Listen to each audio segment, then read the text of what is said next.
Basically, we're seeing a recovery in employment, but there are a couple of things working against you. Number one is that people are entering the labor force. So just the demographics, you need about 100,000 a month in terms of new jobs just to take care of the demographics. And we're not getting 100,000.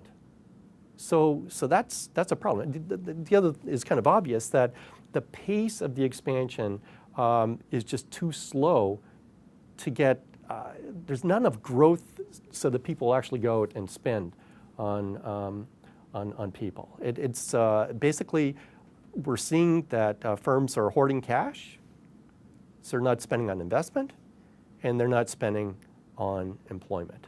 They are very risk averse right now. And if you really think about it, you know, from the basic investment course you've been taking, you would think that the hurdle rate should have decreased, right? So think of the hurdle rate as the risk-free rate, then there's a risk premium, and then there's like a firm-specific buffer. Okay, so I know it's a little different than what we teach, but you calculate your cost of capital, let's say it's 12% for the firm. They're looking at an identical project to the firm's business, and is promising 12.1% internal rate of return. You don't pull the trigger on that. It's too close. So there's always a buffer, and that's where the hurdle rate actually comes in.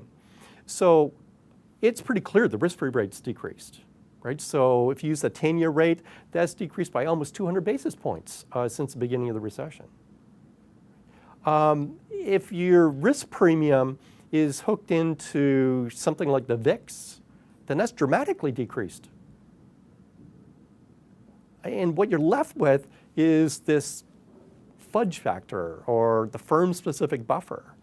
And basically people are looking at a project and say, well, our hurdle rate is 15%. This is promising 18. I'm not willing to take that risk at this stage. There's just too much uncertainty. I don't know what's going to happen in Europe.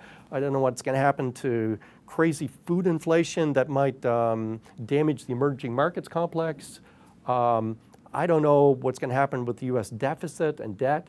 All of that just spells risk aversion, and let's wait.